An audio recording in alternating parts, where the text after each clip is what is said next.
మీ తాకట్టు బంగారాన్ని విడిపించిన 30 నిమిషాల్లో క్యాష్ ఇవ్వబడును. కొమ్మూరి గోల్డ్. ఇప్పుడు ఈ హిమాలయస్లో ఉన్న చాలా మంది యోగులకు కానీ లేకపోతే ఈ అఘోరీస్ కానీ 600, 700, 800 సంవత్సరాలు కూడా బతికున్న వాళ్ళు ఉన్నారు అని చెప్తారు.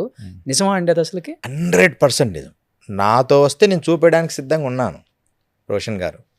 మీరు అంటే అందరినీ నేను తీసుకెళ్ళలేను. ఒకసారి మనం ప్రోగ్రామ్ ఇట్లా వెళ్దాం ఒకసారి హిమాలయస్ అంటే జస్ట్ ఈ కెమెరాస్ ఇవన్నీ లేకుండా మనం ఉత్తరకాశీ నుంచి బయలుదేరదాం. నేను ట్రై చేస్తాను. ఇప్పుడు మా గురువు గారికి 280 సంవత్సరాలు, మీ గురువు గారికి 300 సంవత్సరాలు, ఒక అతనికి అమరయోగి అమర్నాథులు. వీళ్ళు ఎప్పుడు శరీరం తింటారు. వీళ్ళ అనుమతి వాళ్ళంతటా వాళ్ళు కలవాలనుకున్నప్పుడు మమ్మల్ని కలుస్తారు. ఇప్పటికీ వాళ్ళ ప్రేరేపణే మమ్మల్ని నడిపిస్తూ ఉంటుంది. అంటే సమాచారం ఎలా వస్తుంది? ఇప్పుడు ఒక రహస్యాన్ని అంటే ఇవన్నీ పబ్లిక్కి రకరకాల కామెంట్స్ వస్తాయని చెప్పాలి. ఈరోజు తెలియాలి అసలు చాలా వరకు. ఎందుకంటే దాన్ని ఒక ఉదాహరణకి ఈ మధ్యనే ఒక 1 year అయింది. రాజేశ్వర్ శర్మ అని ఒక అతను ఉండేవాడు. Osmania university professor. ఆయన 100 years బతికారు. మనం ఈ మధ్య వెనకాల ఆయన ప్రత్యక్షంగా చూశారు మా గురువుగారితో మాట్లాడుతుంటే. అప్పటి నుంచి ఆయనకు మాకు స్నేహం ఏర్పడింది. భారతి గారని వారి డాటర్, ఆవిడ కూడా మంచి స్నేహము. ఆయన ఒక రకంగా గురువు. ఆయన దగ్గర నేను సంస్కృతాన్ని నేర్చుకుంటుండేవాడిని అప్పుడప్పుడు. అంటే నేను భారత పర్యటన చేశాను. భారత పర్యటన 16,000 కిలోమీటర్లు చేశాను మొత్తం కాలినడక. అలా అప్పుడు ఈయన దగ్గర నేను కొంతకాలం సంస్కృత అధ్యయనము, శ్లోకాలు ఎలా చదవాలి అలా చేస్తున్నప్పుడు ఒకసారి నది ఒడ్డున అలా కూర్చుంటే ఆయన ఇలా కూర్చున్నారు. మా గురువుగారు ఆకాశం నుంచి ఇలా దిగారు. అలా దిగుతూ అంటే ఇది యథార్థం నమ్మాల్సిందే.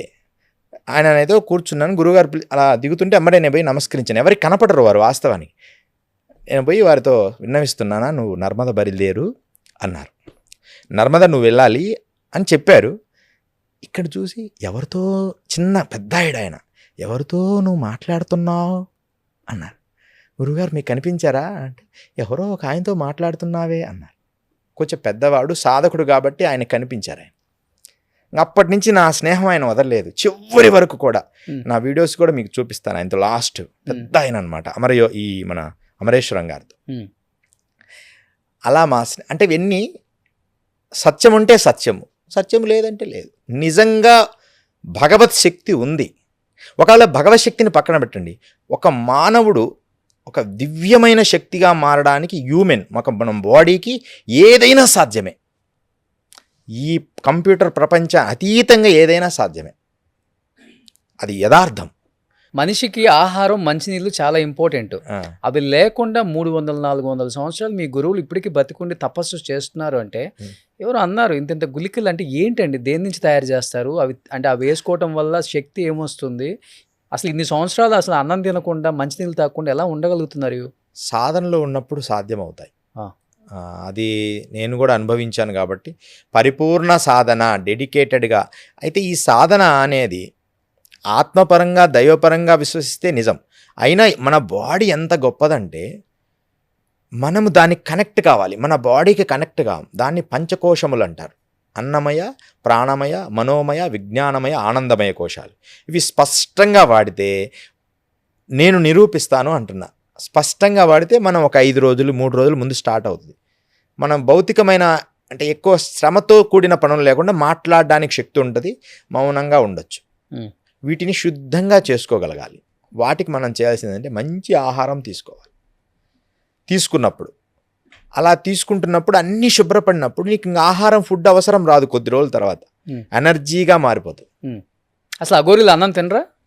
మంచినీళ్ళు తాగరా? ఎందుకు తాగరు? తాగుతారు. అన్నం తింటారు, మంచినీళ్ళు తాగుతారు. కానీ వారికి తినాలనిపించినప్పుడే తింటారు, తాగాలిచ్చినప్పుడే తాగుతారు. ఎక్కడి నుంచి వస్తుంది ఫుడ్ అక్కడ హిమాలయాల్లో? ఏది దొరికితే అది. ఇప్పుడు బాగా దొరుకుతుంది రోషన్ గారు. అప్పుడు కష్టం, కానీ అప్పుడు ఎప్పుడో ఒక్కసారి దొరుకుతుంది. యాపిల్ పండ్లు తింటాం. నేనైతే చాలా రోజులు యాపిల్స్ తిని యాపిల్స్తోనే ఉన్నాను. యాపిల్స్ తీసుకొచ్చుకోవడం, అక్కడ మన చింత అన్ని యాపిల్స్ చెట్లే ఉంటాయి. మన పైన మంచుకొండలు అక్కడ ఉండవు. మనకి గంగోత్రి వరకు యాపిల్ చెట్లు ఉంటాయి. ఆ తర్వాత యాపిల్ చెట్లు ఉండవు. మనం ఏదైనా స్టోర్ చేసుకొని మేము ఎలా చేశానంటే అక్కడ నేను మాత్రం కొన్ని రోజులు ఎండిపోయిన రొట్టెలను ట్రావెల్ చేశాను నేను. వారి దగ్గరికి వెళ్ళినప్పుడు మాత్రం వారు ఆహారం తినేటట్టుగా నాకేం కనిపించలేదు. వాళ్ళు మనం పెడితే తింటారుగా, లేకపోతే తపస్సులో ఉంటారు, వాళ్ళు తిన్నట్టుగా నేను ఎప్పుడు గమనించలేదు. ఎప్పుడు తినకపోయినా ఉంటారు, తినగలిగితే తింటారు. ఇది ఎలా సాధ్యమైందని ఒక కథ చెప్తా. మనం దరాస్ అంటే ఉత్తర కాశీ వెళ్ళేటప్పుడు దరాస్ అని ఒక ప్లేస్ వస్తుంది హిమాలయస్లో. అక్కడ గంగాదాస్ త్యాగి అని ఒక మహాసిద్ధ పురుషుడు ఉండేవారు. ఆయన పేరు గంగాదాస్ త్యాగి. వారు రోజు రాత్రి 11 గంటలకు పర్వత లోయల్లో నుంచి బయటకు వస్తారు ఆ ఆశ్రమానికి. తర్వాత తెల్లవారుజామున 6-7 గంటలకు మళ్ళీ లోపలికి వెళ్ళిపోతారు. ఇంకా మరుసటి రోజు రాత్రి మళ్ళీ 11 గంటలకు వస్తారు కుటీరంకి. ఎప్పుడు వారు తపస్సులో ఉంటారు. అంతసేపు ఉన్నాను నేను చూశాను, కానీ వారు భోజనం కానీ ఆహారం కానీ తిననట్టు నేను చూడలేదు. ఒకసారి మాత్రం వారు గంజాయి తాగారు, అంటే ఇలా చిలుం పీల్చారు. నాకు కూడా ఇచ్చారు. నాకు అవి అలవాట్లేదు. ఓ నమస్కారం చేసుకుని పక్కన వాళ్ళకి ఇచ్చా. మహారాజ్ వచ్చినాయి అంటే మేము బాధపడాల్సిన పని లేదు, తీసుకోవాల్సిన పని లేదులే అన్నారు. మరి ఎలా సాధ్యమవుద్ది?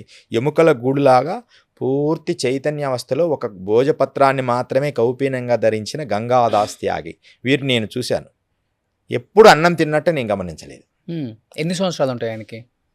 వారికి ఒక 170 పైన ఉంటాయని అన్నారు. అక్కడి వారు 100 పైనే ఉంటాయని వారు అన్నారు. కానీ మనకు క్లారిటీగా తెలియదు. వాళ్ళు చెప్తున్నారు అక్కడ వాళ్ళు, మా తాతల నుంచి ఈయన ఇలాగే ఉన్నారు, ఎప్పుడు చూసినా ఒకే రకంగా ఉంటారు. ఇది సాధ్యము అనేది మాత్రం నేను నిరూపించాలని నా తపన. కానీ ఇప్పుడు అక్కడ మంచు కొండలు, అసలు చలిలో ఎప్పుడు చూసినా కానీ ఒంటి మీద బట్టలు లేకుండా ఉంటారు కదా గోరీలు కానీ. మీరు అన్నట్లుగా ఒక చిన్నది ఏదో కట్టుకొని, అది మీరు ఇనిషియల్గా మీరు అన్నారు నేను వెళ్ళిన కొత్తలో ఆ చలికి ఉండలేకపోయానని. ఎన్ని సంవత్సరాలు పట్టింది మీ బాడీకి అలవాటు అవ్వటానికి? ఆ చలిలో ఎంత మైనస్లో అయినా ఉండటానికి అలవాటు పడటం అంటే అంత ఈజీ కాదు ఒక శరీరం.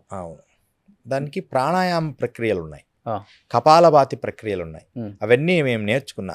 చైనీస్ ఉంటారు కదా, చైనీస్ మాంక్స్ దగ్గర కొంతకాలం నేను శిక్షణ పొందా ఈ మంచు కొండల్లో ఉండడానికి. చైనాకి సంబంధించిన అంటే టిబెట్కి సంబంధించిన ఒక మాంక్స్ వాళ్ళు. ఓకే. వాళ్ళు ఆ ప్రక్రియలన్నీ నేను బాగా ప్రాక్టీస్ చేశాను. భస్త్రికం ఆ చేసిన తర్వాత నేను కూడా ఓన్లీ గోనె సంచి మాత్రమే కొట్టుకొని జీవించేవాడిని. అంటే ఏ స్వెటర్స్ కానీ, అసలు వర్షం పడుతూ ఉంటుంది, బీభత్సమైన వర్షం అయినా సరే హాయిగా అసలు చలి వణికిన అసలు వణికడ ఏమైనా కానీ అలా తపస్సు కొండడమే. అంటే దేహం దానికి అలవాటు పడుతుంది.